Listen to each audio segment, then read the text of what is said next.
Good morning. It's 22 degrees here in Abuja. It's a rainy day, but bright and early, as you can see if you are here in Abuja. But good morning. I'm Neo Taigbe. Welcome to Sunrise Daily. Well, I guess we'll soon see if it's indeed as bright and cheery as you say it is. Good morning and welcome. Well, it rained into the wee hours of this morning, and the sky still looks fairly misty and cloudy. I think it's going to look like that most of the day, but hey, that thing that they tell you to do every morning, please go ahead and do it. Check the weather reports. It's easier now. Google will tell you. Don't even ask me. Go and Google it yourself. Amaya Makide, good morning and welcome to the program. Oh yeah, so now talking about rains, let's go on and look at the Jabbi Lake area. It's well, one of those creations of man. It is. Look at it. Just look at the splendor. I mean, from above you, it looks really beautiful. Created to ease the heat, as some will say. It was deliberately created and located to help during the hot weather, and also to create avenues for creativity and all of that. For leisure, you can walk around there. So if you go by the Jabbi Lake on a regular day, there's a sports, or there's a sports arcade, some will call it, maybe not officially, but a sports arcade by the side, but it's also like a park. You find people walking around there, exercising, having fun, all around the Jabbi Lake. But it's one of the creations of the planners of their Abuja city. It is a beautiful area you want to go to. Some say this lake can actually be drained completely and refreshed. And some others are talking about how to reticulate the water so that it stays fresh constantly. Because as it is what it is. Ayo. Well, you know, as you began to talk about it, Nyata, the first thing that came to my mind is, you remember those days of postcards? You take a picture and then there's just that destination of the place in that postcard, and then there's something written beside it or on the flip side of it. That's the picture that came to mind the moment you began to talk about this Jabbi Lake. It is indeed a beautiful sight to behold. And the fact that it is man-made is actually quite interesting. And it would look like we tend to have started that, you know, in different parts of the country. Lagos also has the Eco-Atlantic, and this in Abuja. I wonder what such infrastructure some others are thinking about. So long as it draws attention to Nigeria, by all means, please, let's go for it. Beautiful sight, no doubt about it. Something to wake up to every morning, as we have always previously shown you. If you live around here and you didn't know what your city or your town or your area, your environment looks like from above the sky, well, this is it. If you live around Jabbi Lake, this is what your area looks like from above. Can you spot your house? I don't know. Maybe you can, maybe not. So, Nyata, what's happening today?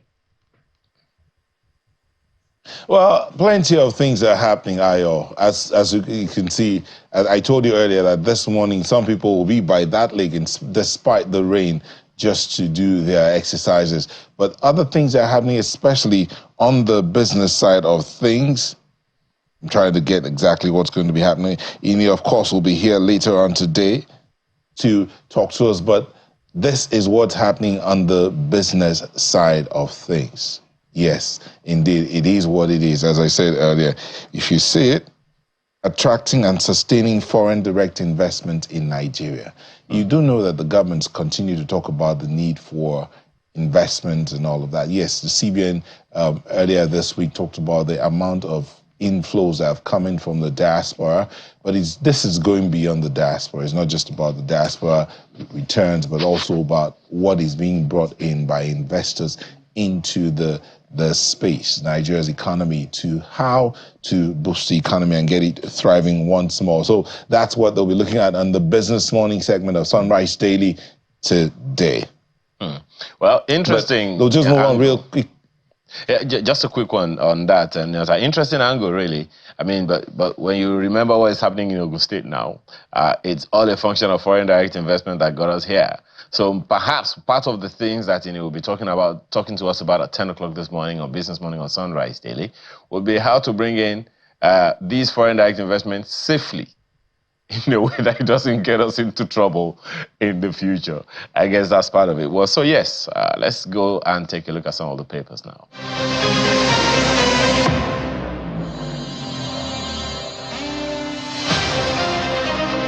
Let's begin today's papers with the Daily Times newspaper, which leads with FG won't tolerate subversion of democratic government. That's according to the AGF. Says laws of the land have made copious provisions on how to deal with treasonable acts. The details on page 4. Same story is on the front page of the Daily Independent. Tinubu's government won't tolerate subversion under any guise. It's coming from FG. Says President administration has clear mandate of the people. Look at the front page of the Vanguard newspaper, kind of throwback, wouldn't you say? Hashtag end bad governance. Release detained protesters now.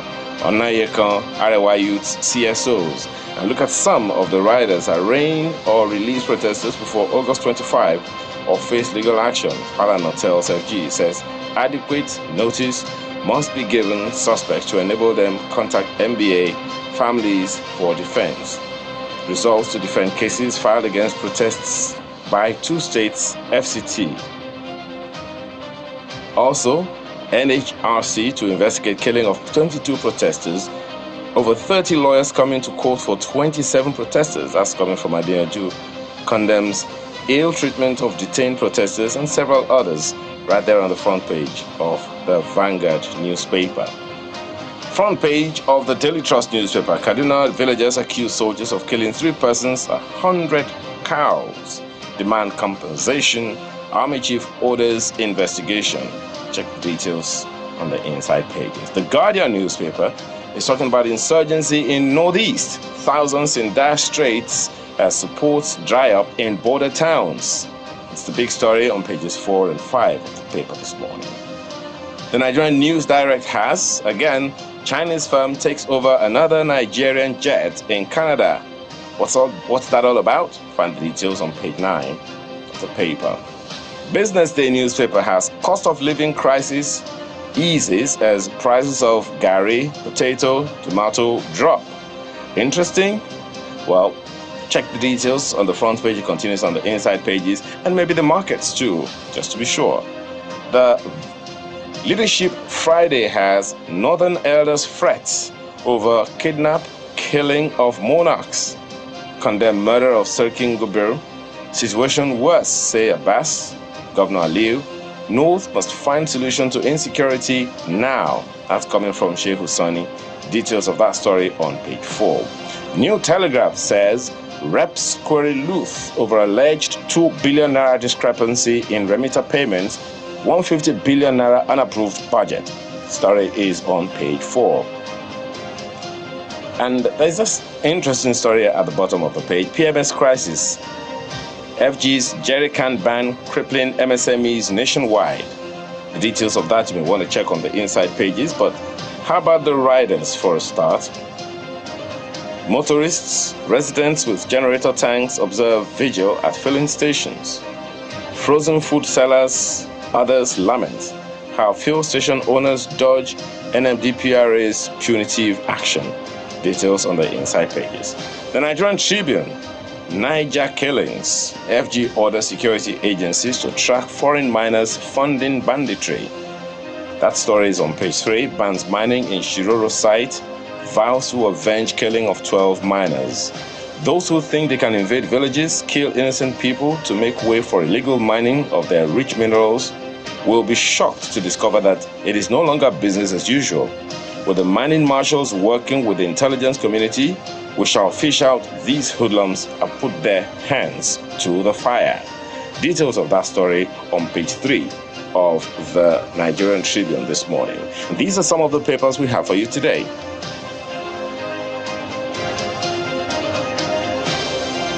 Of the papers, one story that stands out for me is a story found on the front page of the Blueprint newspaper.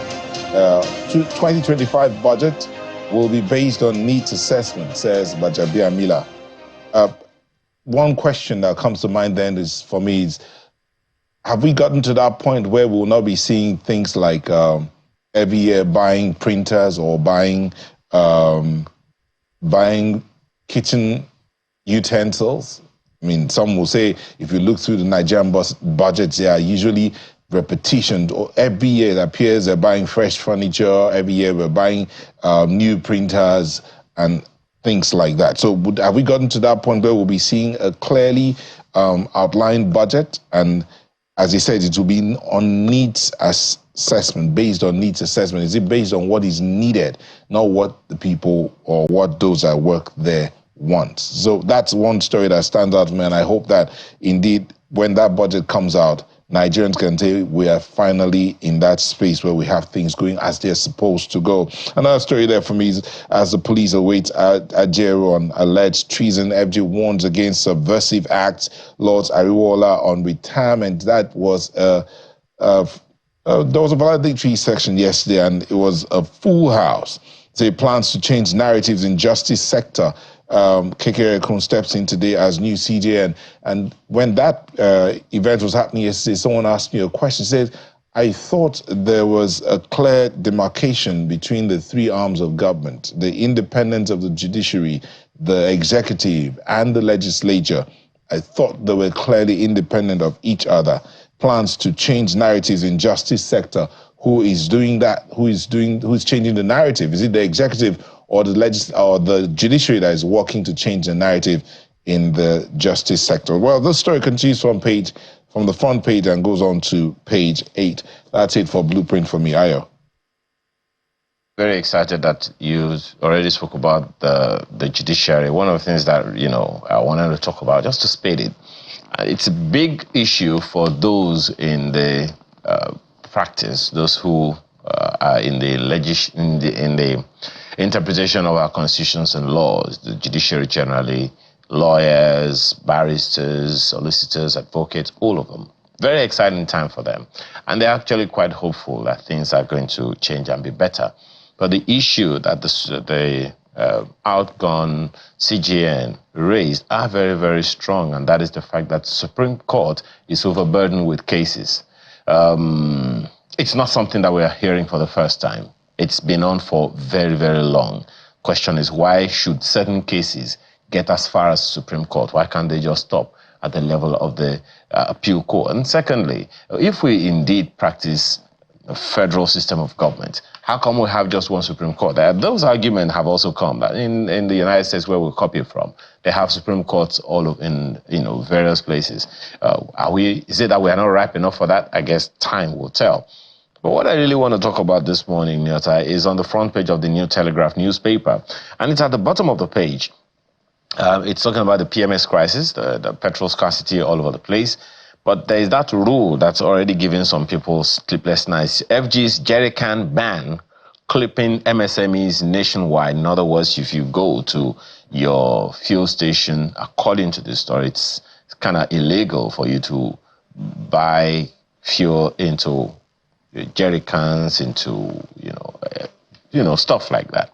So that's out there. The question is exactly how are we, if we are giving any attention to the micro, small, and medium enterprises nationwide who need these things. And even when they do get to buy this fuel, they buy it at premium that, car owners and vehicles do not. For every time you buy fuel into an external, jerry can or something, you pay some kind of tax, I don't know, some kind of charges by the fuel attendants. You buy into your keg, you pay 100 naira or you pay 200 naira on top of it, depending on the size and quantity of what you're buying. I think it is something that should be given thought to. If there is a need for fuel stations who have X number of dispensing machines, to assign one to those kinds of people, then that should be it. Why should they pay extra? At the end of the day, the money that we have collected from them is coming back on the businesses with which, they are going to be, fueling that business. So I think it is something that we should all give attention to, be it the NMDPRA or whoever is in charge. Let's give attention to that, because it is, at the end of the day, our lives on the line. And you may find what's on the front page. The Mr. and Mrs. this morning on the front page of the Vanguard newspaper, quite interesting.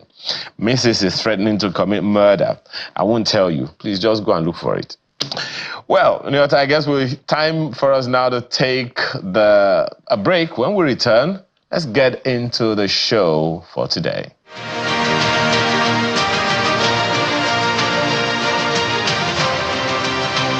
Very senior lawyers, legal experts, friends and family of the 22nd Chief Justice of Nigeria, Justice Olukayode Ariwoola, are in this hall for a valedictory court session in his honor.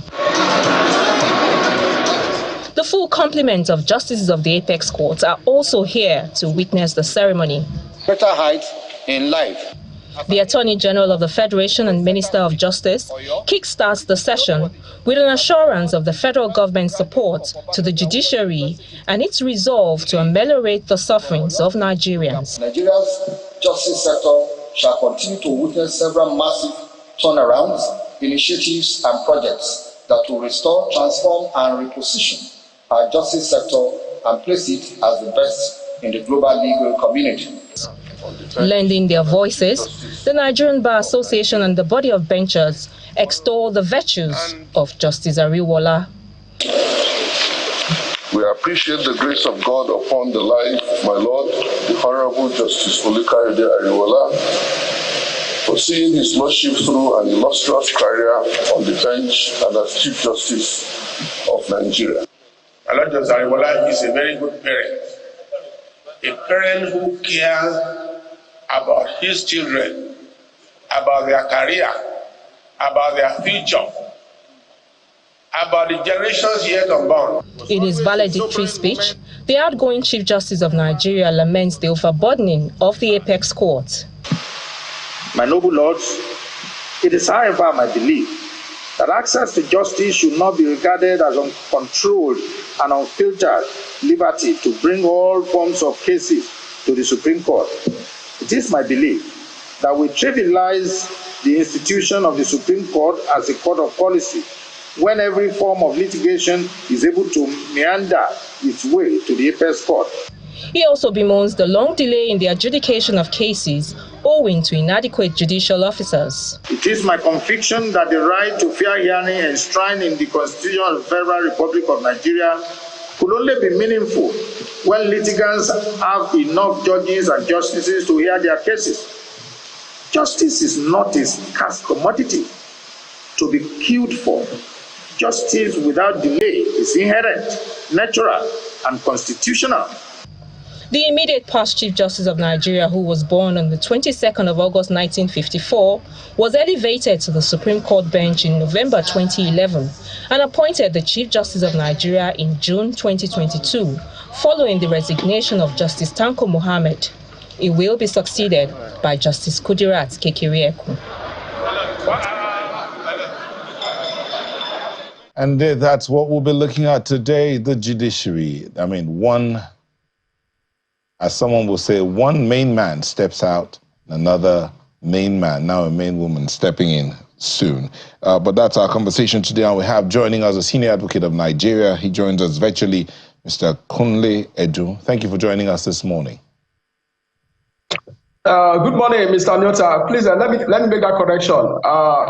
I'm not after 30 September, after the conferment ceremony. That is when I will likely be referred to as the senior advocate of Nigeria. For now, I am Kunle Edu, Esquire. Okay, a soon-to-be senior advocate of Nigeria.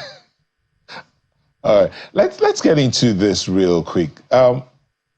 What that valedictory session yesterday and the statement made by the outgone Chief Justice of Nigeria, he made one statement that stood out above all: the burden on the Supreme Court. He says there are some cases that shouldn't even get there, and I'm sure this is not the first time you've heard this, but let's hear your point of view from that angle.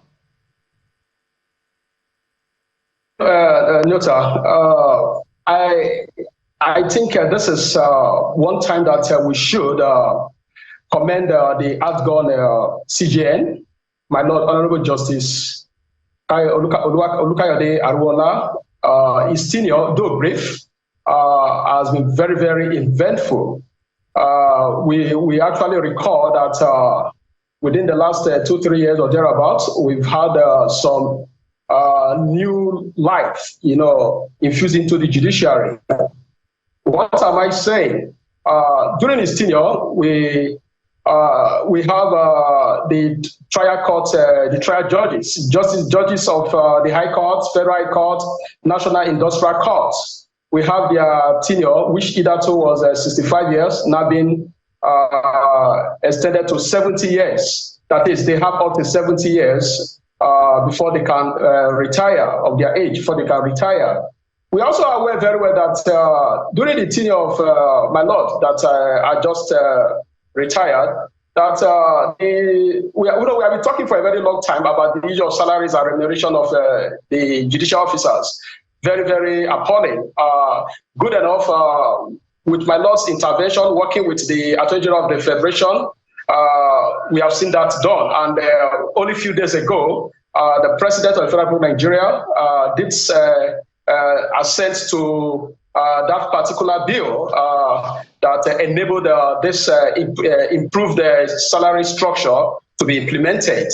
And we also are aware very well that on the issue of injunction, conflicting orders here and there, my lord actually in several instances intervened, and I don't think that is news any longer, the issue of conflicting injunctions. So by and large, I think these are just some of the few that I can remember very well that my lord Ariwoola did initiate and ended.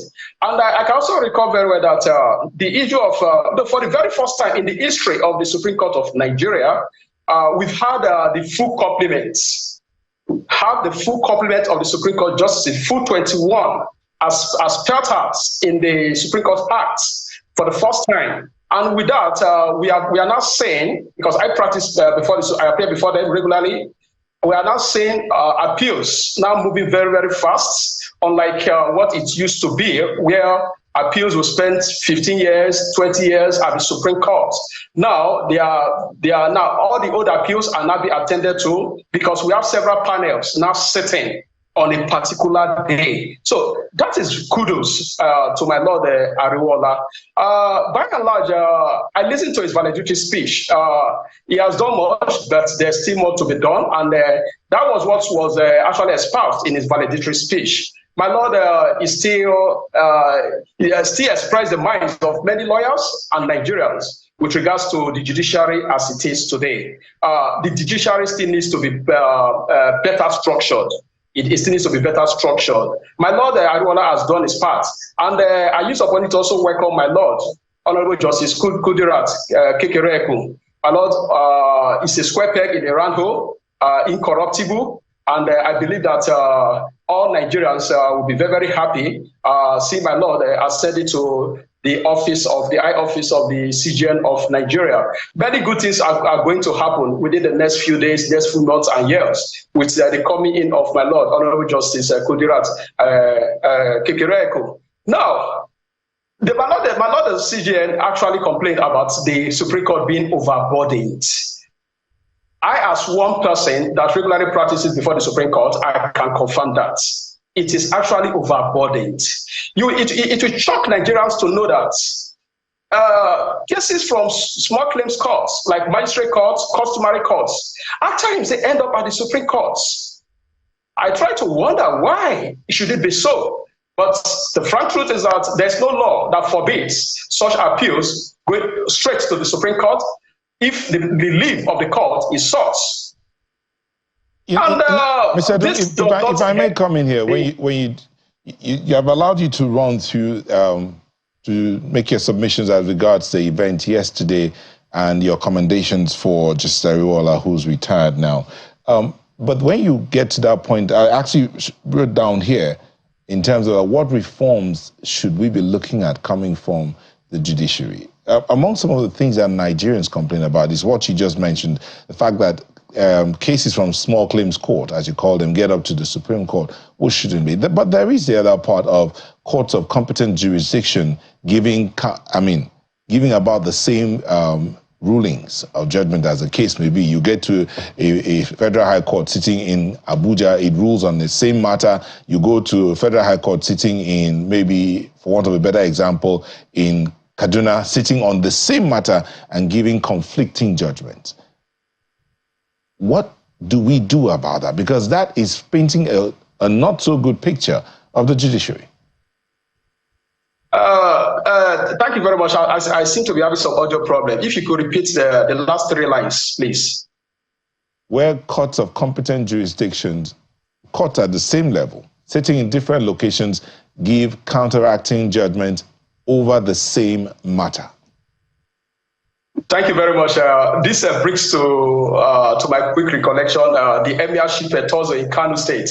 Very, very unfortunate. And I think all of us are worried. The bar and the bench, we are very, very worried. On the subject matter. Well, it looks like Mr. Dune's having some technical issues there, but hopefully we'll have him back so that he could weigh in on that matter. But Ayo, I know you're there. I haven't. Okay, he's back. That the judiciary needs to have this conflicting decisions from courts. Yeah, actually, I call it more of a competition. I don't know why the high courts and the federal courts will be competing with each other with respect to a particular subject matter, when the Constitution of the Federal Republic of Nigeria has actually spelled out their respective subject matter jurisdiction. And there are a lot of Supreme Court authorities, appellate decisions, that actually further espouse the distinct subject matter jurisdiction of these various courts.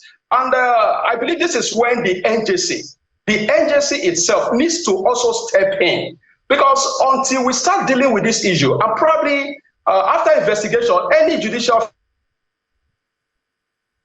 instantly, that it would act as a deterrent against future cases. Until that is done, I am afraid we're going to see more of that. But I think with the experience, with the privileged information that I have about my Lord, the CJN, Honorable Justice Kudirat Kekereekun, I think I strongly believe that my Lord is going to attend to this issue. I strongly believe that, and it may be a thing of the past in the next few months, next few years, as the case may be, because I trust in my Lord, the present CJN, that my Lord will deal with it. Working with the NJC, my Lord is the chairman of the NJC. The NJC will now have to be more proactive in dealing with these situations, because if we fail to deal with it, it may lead to anarchy. The Nigerians today, the confidence they have in the judiciary is shaky, very, very shaky. And this is the reason why we are having NSAS protests here and there. So, Mr. Dune, we're having Mr. Dune coming back and forth. The network there is not too fantastic. Mr. Dune, can you hear me? Okay, we lost you there. We lost you there for a bit. So if you could just step back a bit. You were talking about the fact that the incoming Chief Justice of Nigeria is actually the chairman of the NJC. We know that. But how quickly does the NJC act on these matters of conflicts, where the same courts in different locations are ruling on the same matter, giving conflicting judgments? And it's not, again, Nigerians are weary. Those litigants are, both the lawyers and those who are seeking redress, are confused, wondering what to do. There are cases at the moment that we're still trying to get clarification on. Thank you very much. I can only say that the NJC will need to be more proactive. Much has not been done, truly. Much has not been done. Like I did say, the confidence of Nigerians in the judiciary is very, very shaky, very, very shaky. And it's only the NJC and my Lord at the CJN that can bring back that confidence. Situations where petitions are written against judicial officers, I think they should be given accelerated, should be attended to in an accelerated form, because where if you write a petition against a judicial officer, it takes 6 months, 1 year, nothing is done. I mean, the petitioners may go home with the mindset that, you see, it has happened again. But I don't think it works that way. However, the agency needs to do more. They need to do more in terms of disciplining judicial officers. It is very, very critical. Because if they don't do that, more judges, more judicial officers that we want to toe the line of being corrupt, committing misconduct or judicial misconduct on the bench, will continue. It's only going to get worse. So the only way we can address that issue is for the agency to bring in the hammer when necessary, because I know that there are some frivolous petitions against some judges. But what we are trying to say is that let there be fair hearing, and let the fair hearing be done in a very, very quick manner, so that everybody will be confident, will be assured that, agency has actually stepped in. Probably the agency may need to give itself some timeline in attending to petitions. And also, Nota, it doesn't only lie with the agency. We lawyers at the bar too, we should also call ourselves to order, because the judges, they don't bring cases to their courts. It is we lawyers that fight these cases. In a situation where a lawyer knows very well that a court of coordinate jurisdiction has already attended to that matter or similar matter, why go and file the same case or similar case in another court? That obviously is a professional misconduct. So it is in this wise that I would urge the NBA and the LPDC to also sit up. They also sit up in a situation where the LPDC and NBA, they are aware, or by way of information, because now we live in a social media world. They are aware. I don't think we need to be waiting for petitions. Probably the NBA itself needs to appoint a sort of inspector general. It's an inspector general to monitor issues that have to do with misconduct amongst lawyers. Because some persons may not want to petition either by way, probably because they are afraid or some other reason. But the misconduct, the mess has been done, and it is tarnishing the image of the legal profession and the judiciary. So both the LPDC and the agency, and of course I will include the NBA, we need to do more than what we are doing, because justice is what the common man needs. Without justice, we are seeing what is happening. The protests here and there, NSAS protests here and there. The last time when NSAS happened, some of the courts were burnt down. What does that tell us? That the common man is not yet satisfied with the justice delivery system in this country. So I may go to say again that this is a good time that my Lord Kekereekun has stepped in.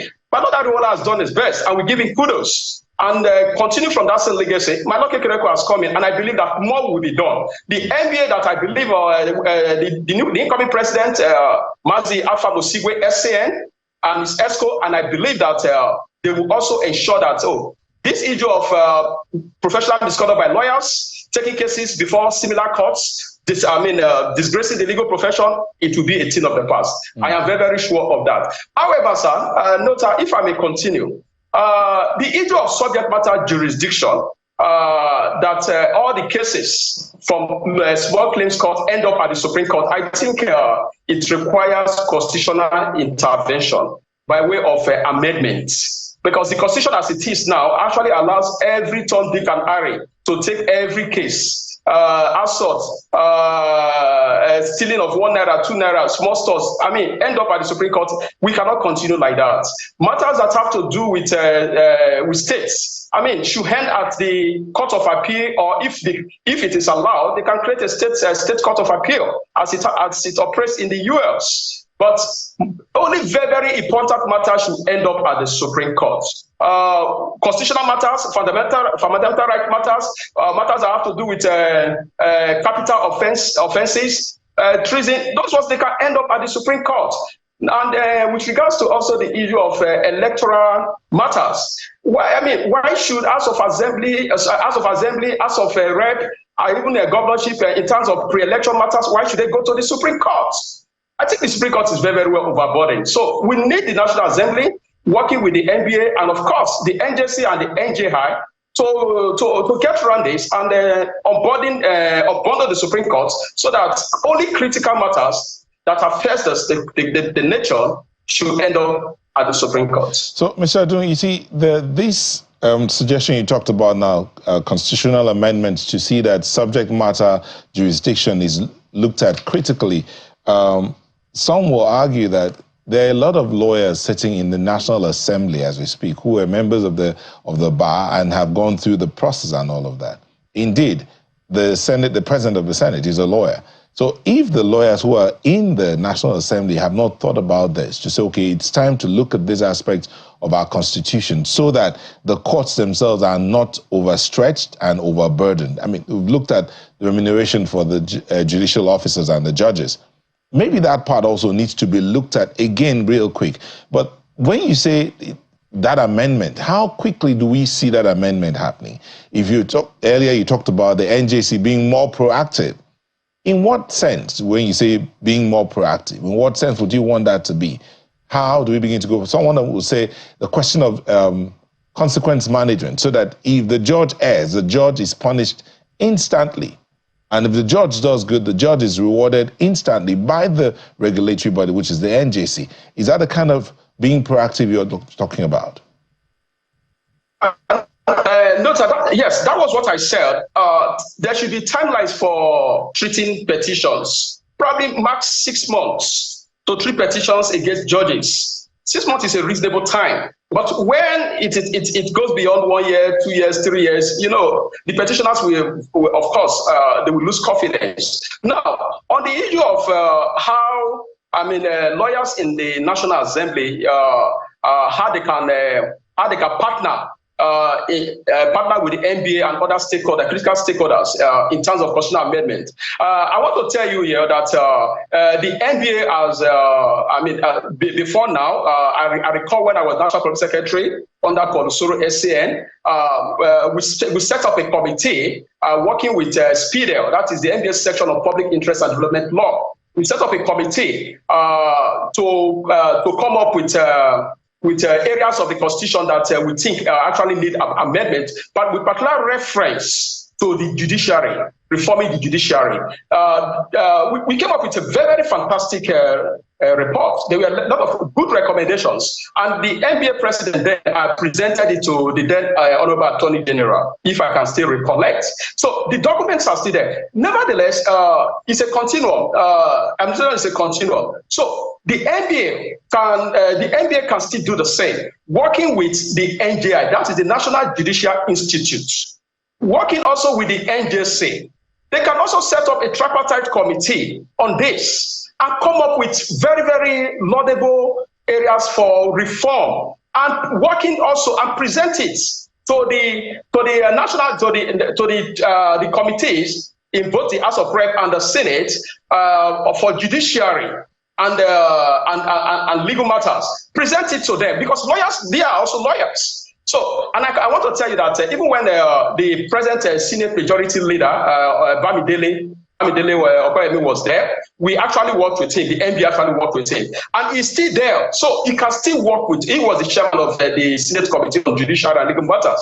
We worked with him, and he was very well ready to cooperate with us. So the question is that have we actually taken those steps? If we have not, I think this is the best time to take the step. The NJC, the NGI, and the NBA.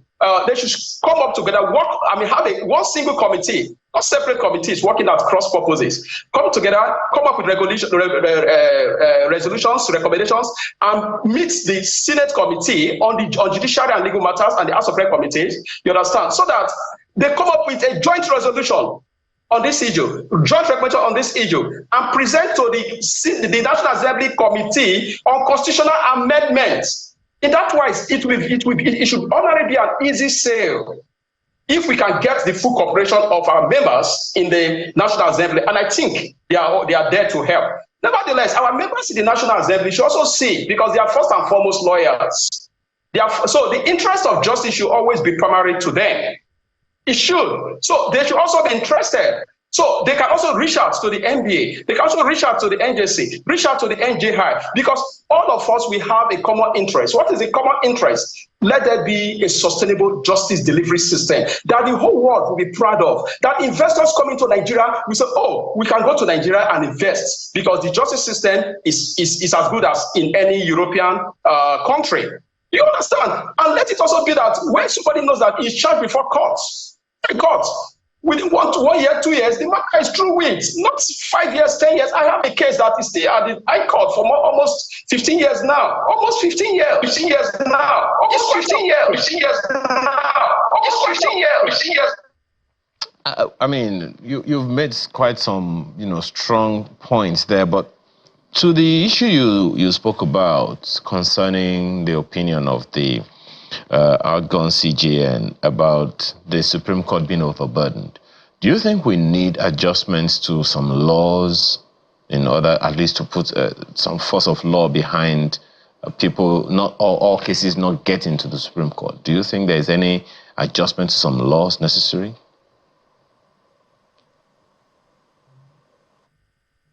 Suggesting that should be done is we need to tinker with the constitutional provisions that confer adjudicatory powers on the Supreme Court to hear appeals from like almost all the courts in Nigeria, which to me, I look at, no, it can't be. So we need a constitutional amendment in that regard. Pre-election, this is my personal opinion, pre-election matters should actually not go before the Supreme Court. With due respect to my colleagues that may want to hold contrary views, all pre-election matters, including presidential, should not go before the Supreme Court. For crying out loud, you have not been elected now. So what should be your business taking a pre-election matter to the Supreme Court? So pre-election matters with regard to the presidential primaries, gubernatorial primaries, it should actually end at the Court of Appeal. Then with regards to other primaries, then of course the High Court should be the court of trial and the final court, because they are just pre-election matters. Then with regards to post-election matters, of course, probably we may need to go back to the situation we had before, where it is only presidential elections that should actually be held by the Supreme Court. Gubernatorial elections will end at the Court of Appeal. You know what, sir? The Court of Appeal, because we have several, I think more than 12 or 13 or 14 judicial divisions. These are more or less like zonal courts or regional courts. So if a state has there are issues with regards to a state's gubernatorial election, for crying out loud, after going through the tribunal, then end up at the Court of Appeal, which is a regional court.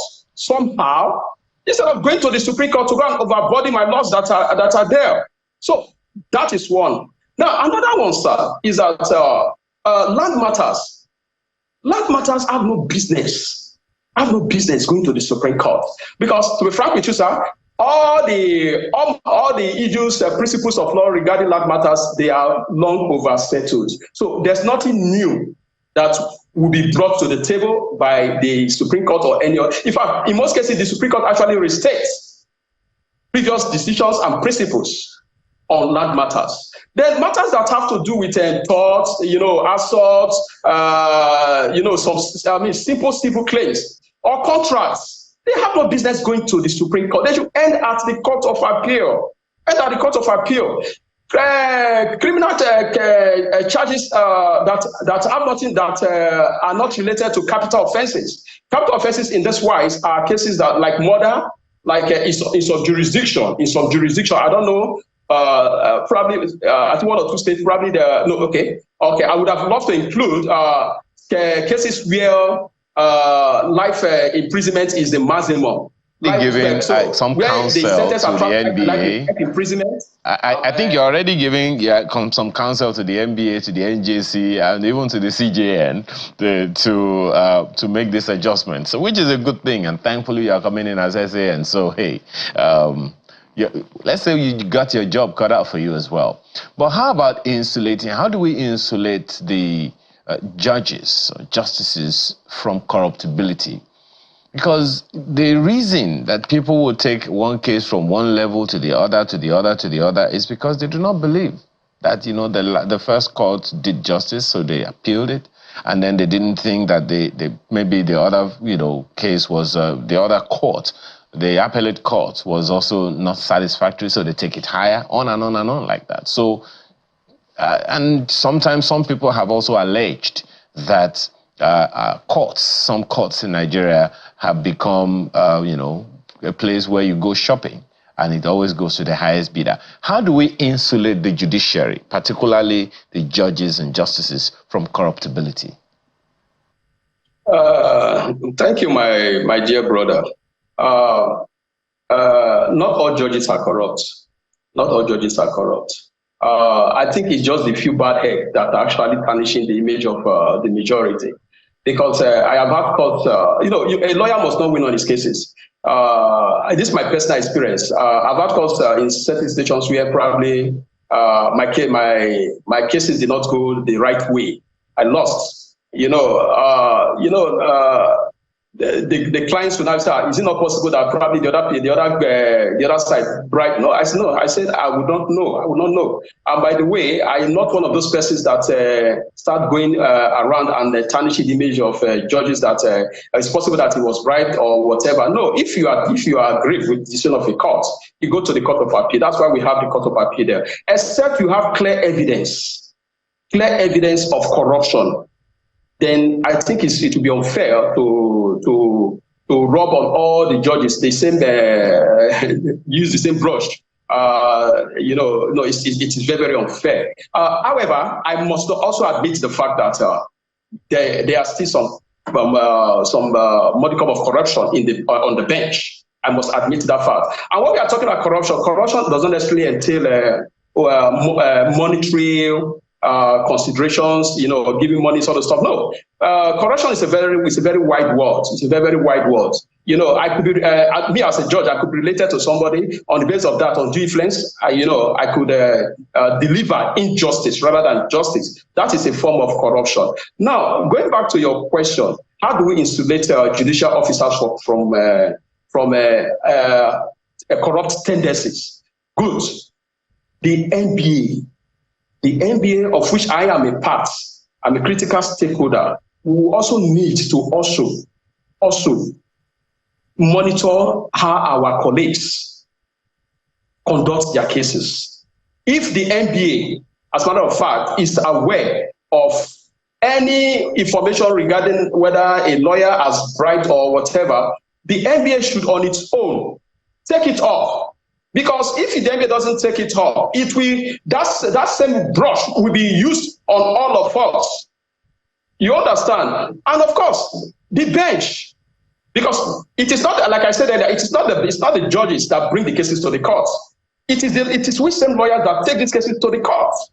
So the bench, as a matter of fact, and very, very important, I'm saying this with all respect, due respect to my laws, should avoid anything that will have to do with relating with the politicians. I'm aware of the abolition of a Supreme Court justice. I can't recall the name now. I think Obaseki retired. May God bless him.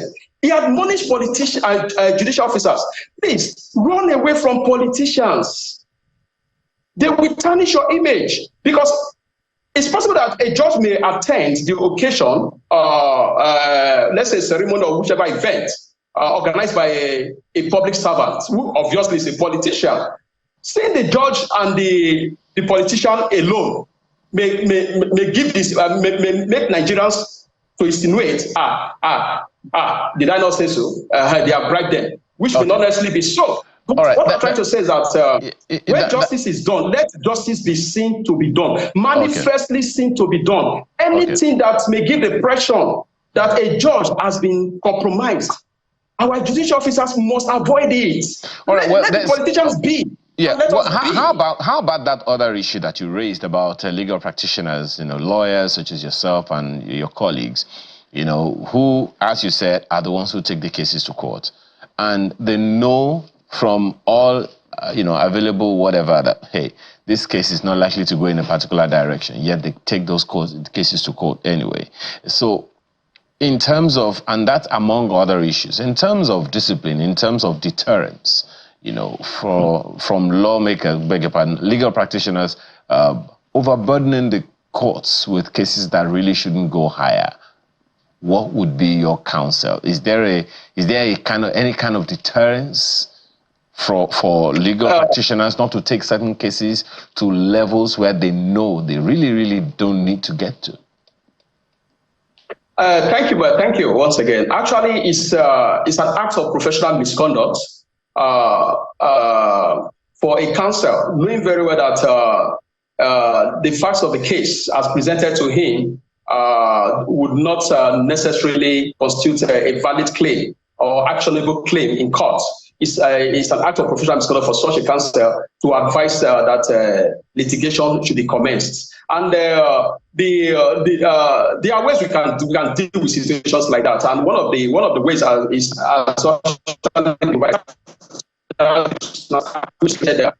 the legal disciplinary committee. And we also have the General Counsel of the Bar, which enacted the rules of professional conduct, of which I'm a member of General Counsel of the Bar. Now, the ROPC provisions are there for all lawyers and all Nigerians. You can actually find it if you Google it, rules of professional conduct.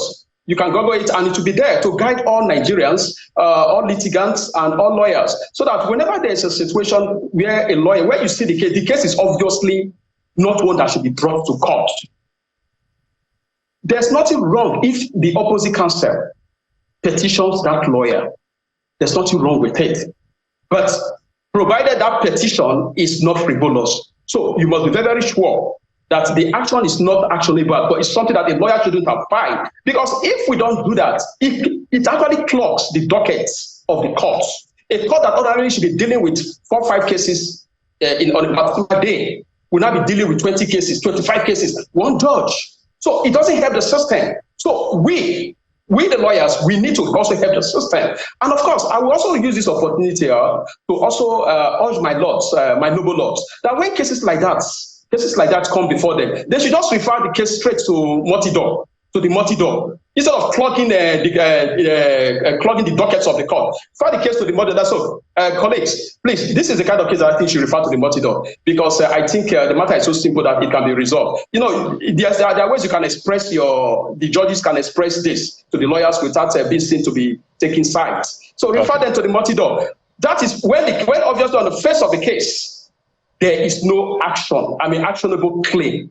So LPDC is there. The judges can also intervene, refer the matter to the multi-door. And of course, judges also are, we lawyers we are ministers in the temple of justice, and the judges also, they are our lords. So even in the open courts, there are some judges that do it in the open courts, right there, even on first mention of the case. The judge said, what is this case about? So getting the facts, everything blown out in the open court, the judge may just say, no, I don't think, this is the way we should go. So judges should also be proactive in doing that.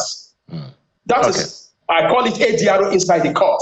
All right, a quick one. Some judges in Delta State, they do that. Yeah. Many cases have been resolved that way. So in that way, we now decongest the dockets. Okay. All right. How about this last one? Well, two in one, actually, and you have just about a minute or two to deal with this one. 2 things in one. Number one, do you think judges are paid well enough? Number 2, do you think we have enough courts? I have seen the improved salary structure of judges. We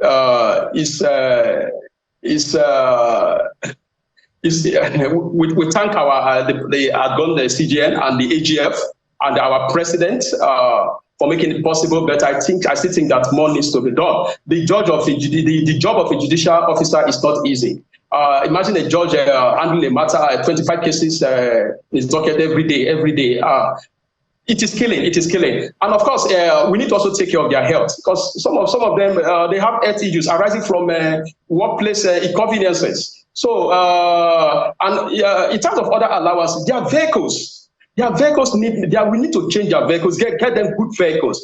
And let me use opportunity, please. Because a few days ago, one of the states in the north, the vehicles were presented to judges, and it's like all the media houses, social media, we are agog with the news. I think we should stop that. We don't see that happening when the legislature, the House of Assembly members, and when the executives, when they buy vehicles for themselves, Please, they should not tarnish the image of the judiciary. And there's financial autonomy. Why don't you just give the money to the judiciary? They know where to get all these vehicles for themselves instead of advertising it. No, it is not something that we should encourage. And I pray that they put a stop to it. Now, we have enough courts. I don't think we have enough courts. We don't. Because the same courts that we have been using in the last 20, 30 years, they are still the same courts we are using. No? So we need to build more court structures. We need to build more courts. We need to also devolve the kind of cases that go to the Supreme Court, that go to the Court of Appeal, and that even go to the High Court. There are some small claims. There are some small claims that can actually be handled by customary courts, area courts, and magistrate courts, Sharia courts. They don't even need to go to the High Court. And I also use the opportunity to also encourage our colleagues to also deploy ADR strategies in resolving their matter. It is not all cases that must go to court. It is not. There are some matters that people counsel to counsel, exchanging correspondence, they can easily settle. Now, how about the place of technology in all of this? You have 30 seconds for this. Yeah, thank you very much. In the judicial process. I must commend my Lord Ariwoola because where he just signed out the new Supreme Court rules 2024, and technology was also considered. Now, there are going to be virtual filings at the Supreme Court. In terms of communication of dates, hearing dates, everything is going to be virtual now. So that is a good step. Now, many of our courts, even at the Court of Appeal, at the appellate courts, they don't even have recorders, electronic recorders. You know, I asked this question, Mr. Edu. My apologies. I asked this question because I know that it's a long conversation, and at least I'm glad that someone is thinking about it. And I also hope that our laws will cover a situation where somebody goes in this virtual representation and all. Someone goes and represents an AI goes and represents Kunle Edu and says, I am Kunle Edu. I don't know if our laws cover that one. Please don't answer that one yet. Thank you so much for your time this morning. Mr. Kunle Edu is a senior advocate of Nigeria designate. Thank you so much again for your time. Please, sir. I said you are a senior advocate designate. Senior advocate designate. That's what I said. Thank you, sir. Thank you, sir. Thank you so much for your time. So, Business Morning on Sunrise Daily is next. Ini.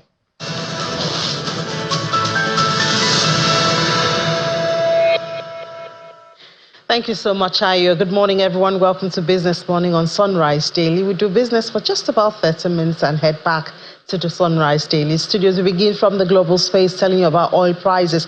After a lot of movement this week around the oil prices, we saw it was a little changed on Friday, but it's on track to end the week lower as downward revisions to U.S. employment data raised concerns over demand and renewed ceasefire talks in Gaza, also eased worries about supply disruptions. With an eye on the number, just a little bit of change that we see, 0.01% in the red is what we have for Brent at $77.32 a barrel. WTI also at the same level of change, 0.01 at $73.11 a barrel. And of course, both benchmark hit their lowest since January this week after the U.S. government sharply lowered its estimate of jobs added by employers in the country all through the year since March. And that sparks concerns about a potential recession in the United States, hurting demand in top oil-consuming nation. But some analysts say that's an overreaction. We know that the possibility of recession in the United States has been lowered, I think, to about 25%. Now, recent data also from China, which is a top oil importer, has pointed to a struggling economy and slowing oil demand from refiners there. A renewed push for ceasefire in Gaza between Israel and Hamas has also helped to ease worry supply and weighed on prices. U.S. and Israeli delegations started a new round of meetings in Cairo on Thursday yesterday to resolve differences over a truce proposal. And then we look at the Naira. See, depreciation is what we recorded yesterday on NAFEM. We see that it's gained 1.98%. That for NAFEM, and close at 1,339.96 while for NAFEM it is on the flip side. Now let's talk about the CIBN, for instance. They're having their own conference later on next month, and they held a press conference yesterday to put that together. 17th Annual Banking and Finance Conference of the Chartered Institute of Bankers is underway, and the organizing committee, as well as other executive members of the body, are sharing information with the aim of attracting interested participants. With the theme, Accelerated Economic Growth and Development, the State of Play and the Way Forward, a special interaction of the youth has also been infused into the lineup of events. We know that we've been plagued by the issue of Jabba syndrome. So we'd like to move from Jabba to Jabana. And that dinner will be a center stage for that interaction. I'm going to showcase Nigerian youths that have done very well. They will be there to provide insights, to provide opportunities that it is still the smart choice to be in Nigeria. And Nigeria is still, anywhere you are, this is the country that has blessed the most in the whole world. CIBN is promising that while conversations at the conference will be engaging and interesting, they intend to go beyond the talks. Under this present dispensation, rather than just keeping a distance, because we just submit to them and we go back, we don't want to submit this conference. I can bet it with you, after that, we will go to the ministry that affected those decisions, those communiques, and which are the outcome of the discussion. We will take it to the appropriate ministries and make sure that we have an engagement. CIBN has a compendium of all the issues that were decided in the last conference and how far we have gone implementing them. We have that because when I was appointed the chairman of the committee, I asked for that. I wanted to know what was the outcome of the previous conference. And the registrar advised me with that one. And I was really impressed that we really have in each of those items what has been achieved. The 17th Annual Banking and Finance Conference is scheduled for September 10 and 11, 2024. Well, that's CIBN there. We have to apologize. The numbers you saw on the screen earlier for the Naira was obviously not for today. So for yesterday, we saw the close of Naira. On NAFEM, the Naira lost more than 2%, almost 3%. 2.74%, opened at 1,543 naira 84 kobo, or closed at 1,586 naira 11 kobo. That's on NAFEM. On NAFEX, it also dropped, but much lower. 0.28% is what it lost. That's the value of the Naira. Opened at 1,592 naira 38 kobo. It closed at 1,596 naira 85 kobo for a dollar. I know we do pray for when the Naira will get to about 1,003, but this is our reality for now. So we apologize for that. Wrong number sent from the crew inside. Now, yesterday, the dual-listed indigenous energy firm O&O PLC has successfully completed the acquisition of the Nigerian Ajib Oil Company from Italian energy firm Eni. The $783 million deal was signed earlier in the British capital and marks a significant milestone in O&O's long-term strategy to expand its upstream operations and strengthen its position in the nation's oil and gas sector. Now, let's talk about this and some other development in that space as well as in Nigeria with the CEO of Finance with Mukhtar, Mr. Mukhtar Mohammed, joins us virtually from Lagos. Mr. Mohammed, good morning and thank you for your time. A pleasure. Thank you for having me. Yeah, so we see this, a big step, obviously, and we expect, of course, that this will, we've seen O&O in the last few days moving the markets. They've been doing well since last week, even though there's a bit of, cherry picking also intermittently. But I wonder what this will do to the oil and gas counter with this major move. Yeah, thank you, Lee. I think it's going to be a good move for the oil and gas sector. Finally, that means an indigenous firm will want to be a big player. Remember, we don't have so much indigenous firms that are big players in that space. Although Seplat can come in as one, so O&O is not coming in with the kind of asset they're acquiring. I think it's a very big news, especially for the Nigerian oil and gas sector. And again, I have my own reservation when it comes to acquisition. Some years ago, this was the kind of boast we had when Owando also acquired Okonoko Phillips, or at that time, and all of us were saying it's going to be a game changer. And at the end of the day, it became what dragged the company down. But hopefully, I hope they've learned their lesson this time. Due diligence was done, and this acquisition have taken place. So for the oil and gas sector in Nigeria, I think this is going to be a game changer because, again, we are now seeing two very strong companies listed in the exchange. One of them is Owando, then we have Seplat, and not just the marketing arm like what we see in the multinational like Total is just the marketing arm that is listed. So this time around, we are seeing a full host company, upstream, downstream, exploitation, and everything listed in the market, like what we see in Seplat. And so that's what is responsible for the kind of movement you are seeing in Owando for some few days now. Well, I'm glad you brought that in, the upstream, the downstream now captured, because, I mean, when an average Nigerian hears this news, what they will ask is, so does it bring petrol to the filling station? Will it remove the queues that we are still seeing for over a week now? You know, how can we expect this to seep in to the daily living and operations of Nigerians? Well, we will talk about the situation of the queue, Edie. I think from the news we had yesterday, Owando itself as a company has exited the retail sector of the company because at the point we thought they were out there.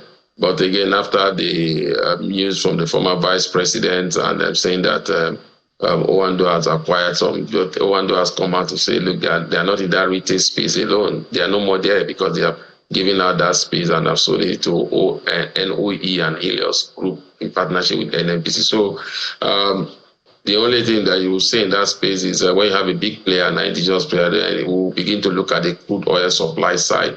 So instead of them taking those crude outside, like to their major companies abroad, like Ajib Oil, or that is any oil that is now taken over by Owando, we could see some of those products comes into our local refinery because it's a local company. So we'll see that synergy between the Owando and maybe Dangote refinery or Edo Petrochemical refinery.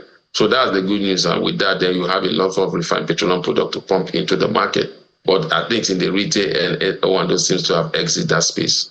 All right. So, I mean, that crude seems to be what we are looking for now in the country. And, well, as you said, we hope there'll be more collaboration, the IOCs and then the indigenous refiners, and then we would see more results. But let's look at the wider market now. We've seen the NGX really struggle since last week. A lot of profit taking. Myself and Will have been talking about it, and we just say, is it because it's summer? So people are selling off for holiday expenses, forthcoming school fees, and all of that. And we wonder if this will end when the summer is over.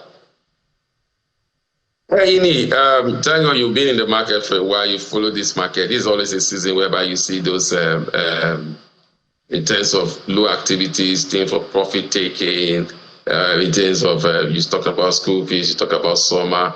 But we keep saying about these things, but I don't think they are really so big an impact on the market like that, because when you're looking at school fees, you're looking at summer, you're looking at retail investors, and sometimes you're not looking at the high net investors. So definitely that may play a part. But I think what is majorly playing a part in the market now, there's no trigger. When I mean there's no trigger, there's no any sensational news. You see what happened to Owando. Before that news trickled into the market, at the point it was more or less like even Owando is going to go on red. But immediately that news came out, it sparked it up to a full beat. And so now in the market now, there's no any major news that can drive equity, especially if you look at the key drivers of the equity market.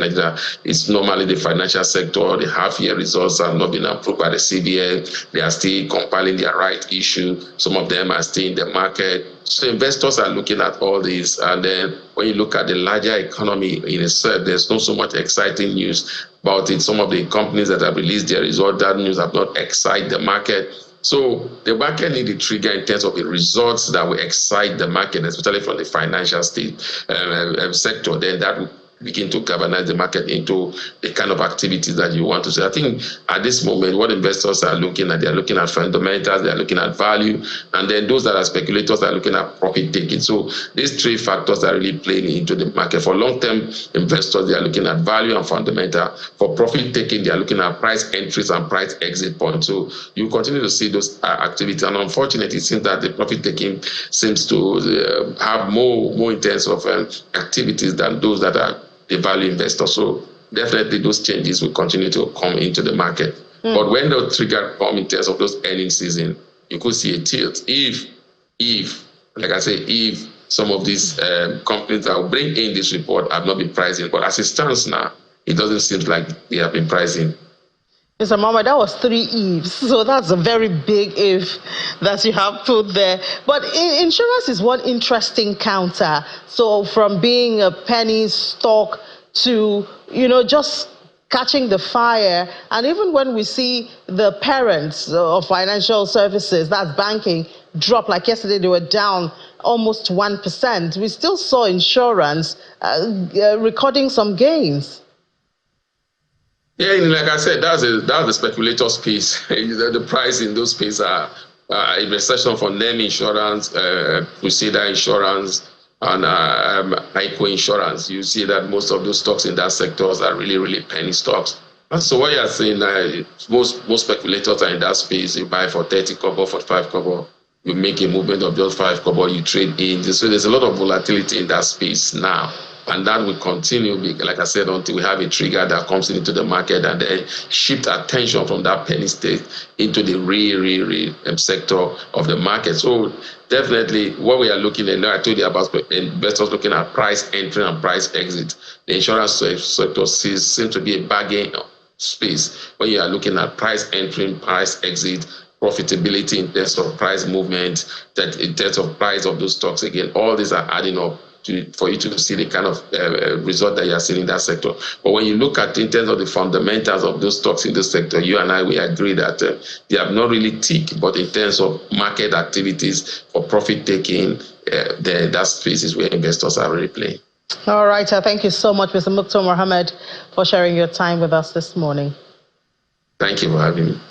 All right, so just to give you a little bit of breakdown of the numbers that we just talked about yesterday, the market closed in the red again, 0.12%. Equity cap has dropped from 55 trillion to 54, almost 55, but still 54 now. The market lost 64.98 billion yesterday. That's what's reduced that 55 to 54 trillion. And there you see the activity chart was mostly red. And then the sectors most interesting, banking closed almost 1% in the red. Consumer goods also in the red. Industrial has remained unchanged since Dangote Cement moved the market 2 days ago. Insurance, we just talked about there, closed in the positive 0.44%. Oil and gas, well, I guess Orlando hasn't, maybe the news hasn't moved investors enough, trigger some positive moves there. So we see it close in the red yesterday. But Orlando was part of the top trades yesterday, and unexpectedly, with such a huge news that they shared at the close of trade yesterday. Let's take a break now. When we come back, we look at investment opportunities outside the market, inside the real sector. That'll be after the break. Just stay with us.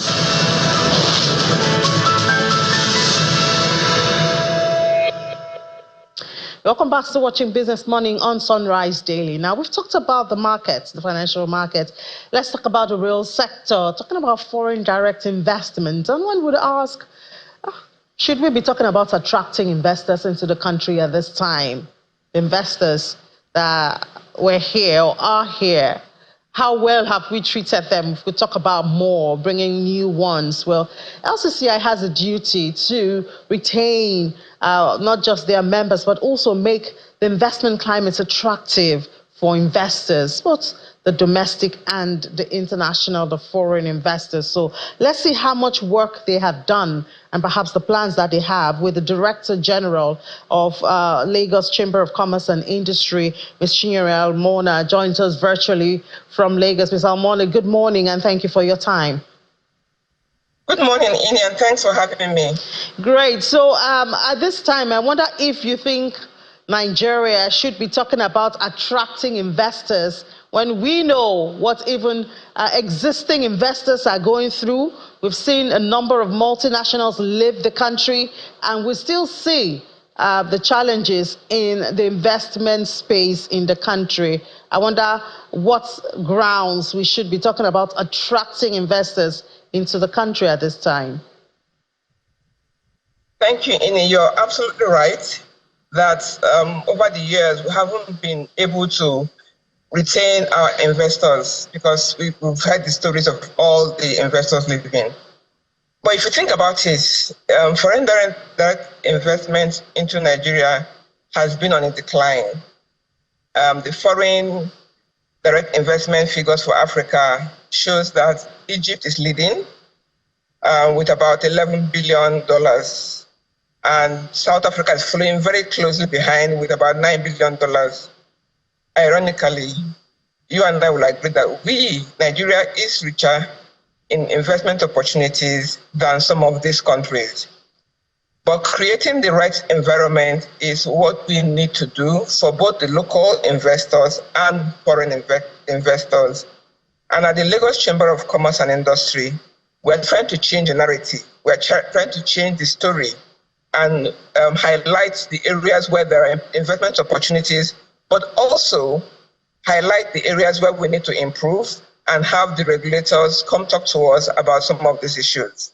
And that's the purpose of the International Business Conference and Expo tagged Invest Nigeria. Yeah, but Ms. Almona, we have a lot of conferences. We just talked now, CIBN is also having its conference next month. But what happens after the conference? What can we count as the gains of, all the conferences we've been having? So last year, we initiated this conference. And for us, because we're Lagos Chamber of Commerce and Industry, we want a conference that is practical. We did this conference in partnership with the Ministry of Foreign Affairs and the Ministry of Industry, Trade and Investment as a platform, a key investment platform to showcase investment opportunities in Nigeria to the global center. And you're right, sometimes we have these events and conferences and it becomes a talk show. But for us here on this platform, the Invest Nigeria platform, we want real action. We want governments to come talk to investors about investment opportunities in their states, in different sectors. So last year we had about 36 countries in attendance. There were lots of state governments on ground. There were business-to-business sessions on agriculture, infrastructure, manufacturing. But the actual signing of MOUs also happened because as there's a handshake, we want to see it move from talk to action. And that's why this investment platform, this Invest Nigeria conference is very important. It's critical for every business owner and state governments to attend. So maybe you could tell us some of the, you said MOUs were signed last year. Perhaps has any of them grown into real businesses, factories, or anything like that? So one of the highlights of this year's event is that the state governments that were at the last year event will be able to talk to us about these successes. And when your opening statement was about the regulatory environment and we being able to sustain the investment that we get. So, and also an element of this conference is having the regulatory session where regulatory agencies can outline their operations and what businesses need to understand about business regulatory framework. But by and large, you will have, and I hope you'll be there, Amy, because you have the governments who were there last year, some of those who closed some deals to talk to us on how they have fared in the last 1 year.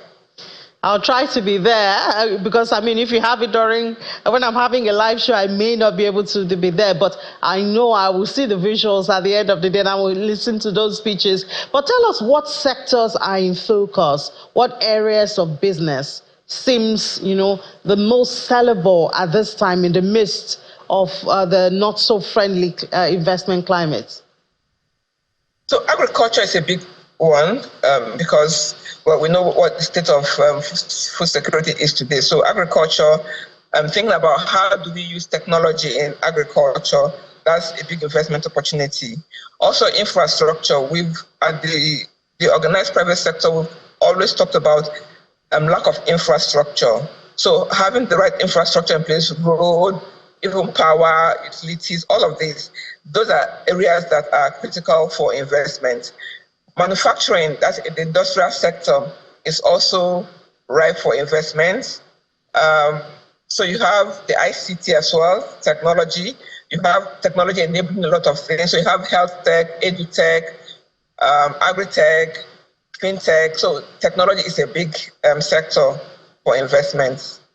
Interesting you talked about agriculture, because even the business survey from the central bank hinges the optimism from that survey on agriculture. Now, the sad thing is, these days in Nigeria, you can hardly talk about agriculture without talking about insecurity. Just yesterday in Niger State, we heard the story of, I think, 7 or 9 farmers were actually just killed, and we do not know a reason for that. So I wonder how you hope to approach it, the issue of insecurity that's plaguing the agricultural sector. So we can't shy away from the problems that we have. Insecurity is a big problem, and at the chamber we keep talking about it. And I like to think that sometimes some of our challenges provide opportunities. So this is an area that also provides an opportunity for investors to come in and support. But then when you think about agriculture and what we need to do differently, it's clear that the issues of the herdsmen still torment farmers. The roads aren't right for farmers to move their goods from the farm to the market. There isn't sufficient infrastructure for processing agricultural produce or preserving. So there's a high level of post-harvest losses. So these are all areas that we need to focus on and see how we can attract investment in these areas, because we need to deal with it. We can't shy away from it. So I'm sure that this will be part of either the panel or the keynote speeches, for your event. I'm sure that's factored in. It will be, because the state governments need to share with the investors how they're going to deal with this issue. And also, we're having a good panel for foreign institutions who are interested in some of these areas to come and ask questions, but also answer questions on why they're looking in this area, why are they still here, and why they're investing in Nigeria. So it's a mix of both the state governments, the investors, and the foreign investors as well. It will be a great event, and I really encourage everybody to be there on Tuesday, 27th and 28th at the Co Hotel and Suites. And it's not just in the morning, it's the whole day. So you can take time out and join us. Okay, thank you for the invitation, the public invitation. I'll try to be there at least one of those days. But thank you so much for your time. I do know that you were supposed to be right here in the studio, but I mean, that's another area disturbing us. Yes, I mean, flights and traveling in Nigeria, you cannot keep to time. But we thank God that we are able to have you virtually on the program. Thank you so much, Ms. Chinua Mona, for your time, and we wish you the best as you prepare for your conference. Thank you, Ini. Bye-bye. Bye. All right, so that's the much we can take on this side of Sunrise Daily, doing business for just about 30 minutes. We head back to the studio, Sunrise Daily studio, for more conversations. Do remember to join me. It's you and I today, 1 p.m., so don't leave me alone. Let's do business for 55 minutes during Business Incorporated. That'll be at 1 p.m. We'll do the markets, and other conversations are waiting you right there. Talking about infrastructure, Ms. Almona was talking about infrastructure. We'll talk about infrastructure finance, in the afternoon. That's 1 p.m. I'll see you then.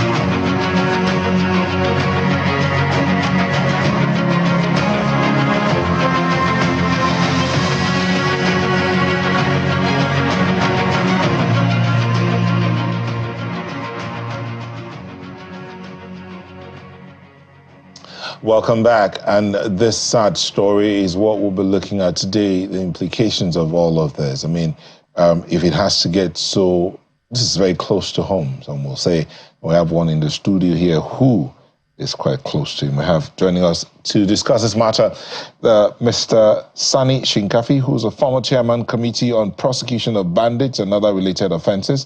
He joins us here in Abuja Studios. Thank you for joining us. Thank you for having me.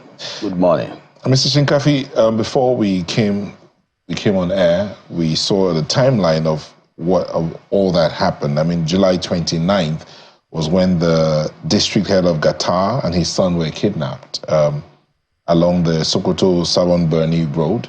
The abduction occurred after the traditional ruler attended a meeting of traditional rulers in Sokoto. So he wasn't as if he was on holiday. He went for an official assignment. August 20, the abductors released a distressing video showing the kidnapped monarch pleading for his life. The appeal to the Sokoto State Government and the Sultanate Council to secure his release. He highlighted his 74 years of service, including 45 years in government. Despite the abductors initially demanding a ransom of 900 million, later 500 million, and their funds were not released by either the monarch's family or the government. But that's not even in all of that. This whole situation, what are the implications? For one who has been at the helm of affairs of a committee for the prosecution of bandits and other related crimes. You see, it is very unfortunate situation, very barbaric, disheartening and heartbreaking for the way and the manner the district head of Gatawa, the Savo that is the Sarkin Gobir, was adopted. He was invited for an official meeting of traditional rulers. After the attendance of the meeting, on his way back at Kwanar Maharba, that is Goronyo Sabon Bini Road, then he was blocked by this bandit, and they shot his vehicle, the vehicle somersault, and from there they adopted him and take him to their hideout for more than 3 weeks. And the bandit started negotiating with the family of the monarch, asking for 1 billion naira ransom. They were pleading with the bandit. After a few days, they scaled it down to 500 million. After a few days of negotiation, they scaled it down to 250. After another days of negotiation, they scaled it down to 100 million. Then after another series of negotiation, they scaled it down to 60 million, and they requested that they should buy a Honda motorcycle for them. And they said that's the panel. And Pielua, to bring that money, they left with no option than to kill the monarch. So before the ransom, before the family of the victim, the monarch, were able to scavenge for the money and seek also the video which has gone viral, where the monarch, the Sarkin Gobir, was pleading with the members of the public, his family, and the government to assist him because he was tortured, he was maltreated, he was chained in his leg. It's a horrible situation. And based on that thing, it was a terrible situation where person in this country, despite our killings, armed banditry, cattle rustling, rape, robbery, displacement of people from their ancestral homes, imposition of levies and taxes, is highly alarming in this country. The government at all levels, both the federal government and the state government and the local government, she has to sit up and meet up their constitutional role in line with the section 14 subsection 2 of Nigerian Constitution, 1999 Constitution as amended. Because the responsibility of every responsible government is to provide security and welfare of these people. Look at it. Now the banditry has become a lucrative economic enterprise, criminal economic enterprise. It has value chain. People who are selling motorcycle are aiding and abetting the banditry. Quack doctors, quack lawyers, unpatriotic securities, corrupt judges. There is a lot of combined causes, root cause of this banditry. Would the government need to sit up and address it squarely? Hold on, Mr. Shingafi. The advent of this banditry, let's just say about 13 years now, it's been. Yeah. But one would have thought that about that time we're also dealing with the Boko Haram insurgency, which seems to be abating. But it looks like Boko Haram insurgency is abating and banditry is rising. And you say you're implying that there's a conspiracy somewhere. You see, there's conspiracy of silence on the part of government. And also there's conspiracy on the part of indigenous people. There are some informants who give vital information to this bandit. You understand? So it's a terrible situation. People have turned it to a lucrative business where they will be collecting money. Which business are you going to do to get a profit of 60 million naira in Nigeria instantly? So now looking at the security situation in Nigeria, the issue of Boko Haram has downgraded and now banditry is rising. In Nigeria, we have a lot of security challenges, but each and every region has a peculiar security problem. In the Yoruba nation, they are looking forward to have a Yoruba nation. In the east, they are talking of Biafra. Well, in the northeast, they are talking of Boko Haram, ISWAP, ISIS. Well, in the northwest, north central, this is the cancer cells escalated across the whole region. Because for the past 13 years, banditry originated in Zamfara State. Zamfara State is the epic center of banditry and safe haven for bandit.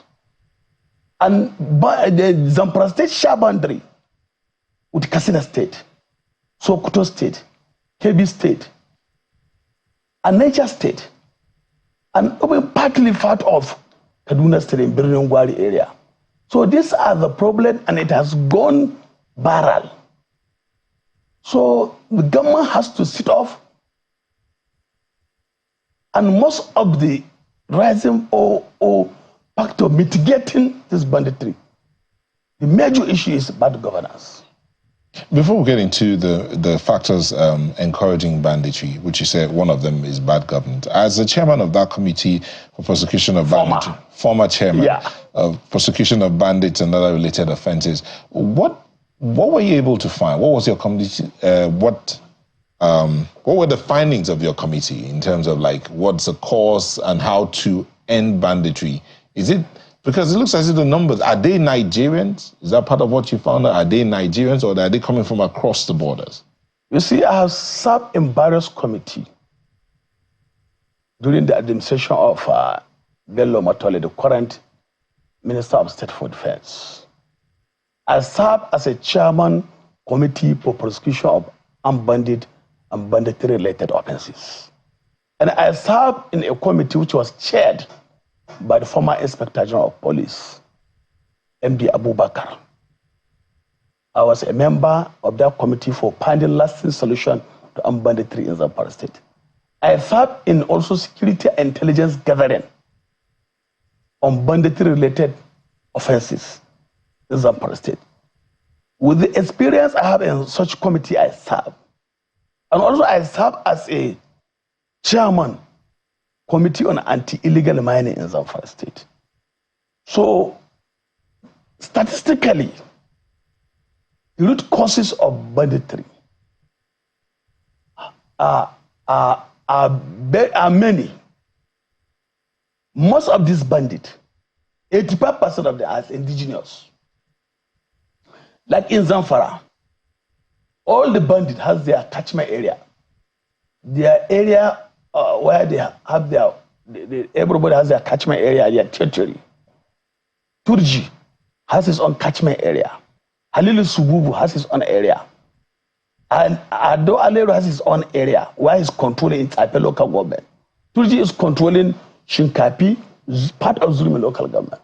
Then Karimi and Atarawache and Black are controlling part of Zulmi local government and also part of Brani Magaji local government. Halilu Sububu is controlling part of Shinkapi local government, Marado local government, Anka local government, Goroy local government, Rapa local government, Sababri local government, and part of Isa local government. And Turji also overlap. He was controlling also part of Isa local government. And so are also controlling Tangaza, Gidamadi, Kwari. I'm just the Sokoto East is also the hotbed of banditry in Sokoto State. And you say 85% of them are indigenous. We know their parents, we know even their grandparents, but they don't listen to them. So why, if we know they are indigenous, why is it difficult who are foreigners are few. Most of these foreigners are helping them in smuggling arms and ammunition through the porous border. Because Zamfara share boundary with Niger Republic, in Zulmi local government, in Shinkapi local government. Without making some commitments, weak infrastructure, bad governance, corruption in the system, weak judicial system, bad roads. So there is need for the state governors to get a proper homegrown solution. At the same time, to declare a state of emergency on education. If you look at what happened in the End Bad Governance protest, in the Northwest, or all in the Northern state, you see the turnout of the out-of-school children on the street. Just to be clear, Mr. Shinkafi, just a second. Just to be clear, I'd like you to be clear about this. Do you think that northern governors want, from what you see, from what you know, and even from what your response there, just to be clear, so people are clear what your position is, do you think that northern governors, just a second, do you think they want this insecurity to end? Any good citizen of this country must want this insecurity to end. But what I'm trying to say in simple terms, there is no political will, and there is also conspiracy of the silence on the part of the state governors. You see, there was a time when a meeting was held in the Office of National Security Advisors, some of the governors from the Northwest refused to attend. And in the Northwest, that is the hotbed of the armed bandit. But some of the northern governors refused to attend, and the meeting was presided over by the Nuhu Ribado and some other service chiefs and the chairman of the governors forum, Northern Governors Forum, that is Inuwa Yahaya of Gombe State. Most of the governors are in essential. And the numbers of these governors are from the Northwest who refuse to attend. So that is why I'm saying there is no political will and there's conspiracy of silence. Okay. Now, something else that you also spoke about the other time, Mr. Shinkafi, you talked about the various local governments.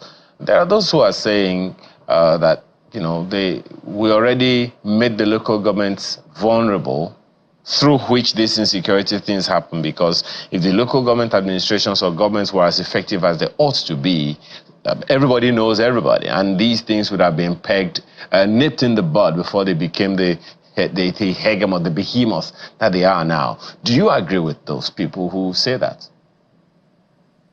I quietly agree with them, because refusal of the state governors access to the local government funds for the first 2 decades is one of the contributing factors for bad governance and also lack of the development at the rural level. If the local government system, local government council are fully funded, the local government chairman will be able to invite security meeting, pay for logistics, and he can be able to construct some rural road, provide some infrastructures.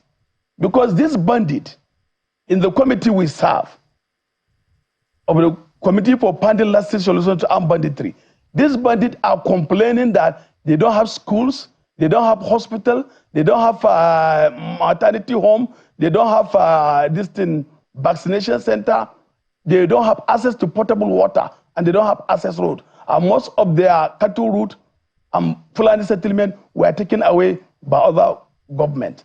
So these are some of this thing.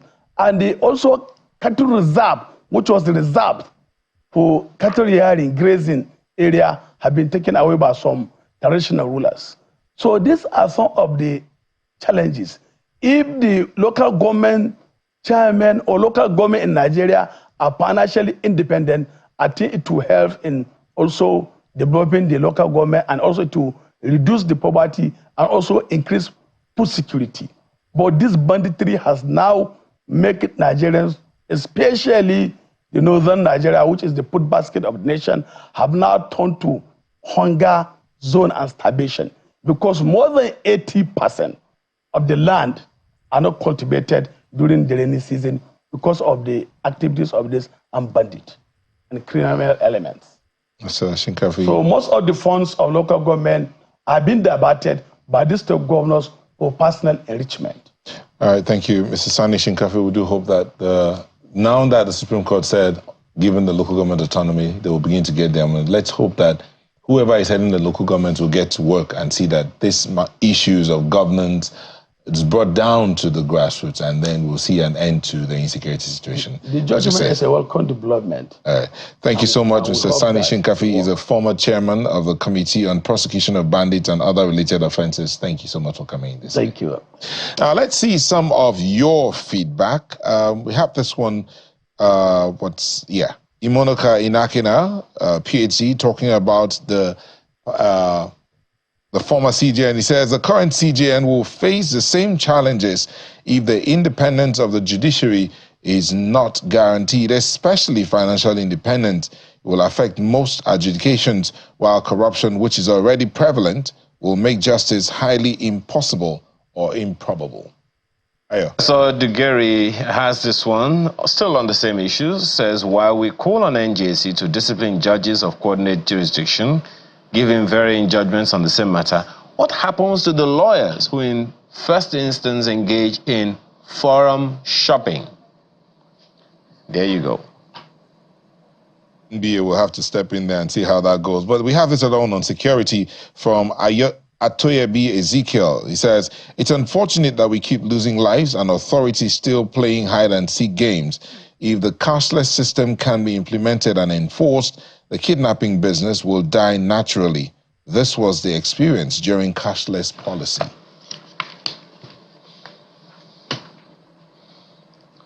Well, that's the show today. Thank you so much for the privilege of your time this morning. Come on, Nyota, you can let the viewer go read the rest on X this morning. Amaya Makinde, do have a wonderful day and a beautiful rest of your weekend. And indeed, I'm Nyota. We enjoy the rest of your weekend. But remember that where you are, you can do a plus and be a plus to your area and your environment and your neighbors as well. Bye-bye.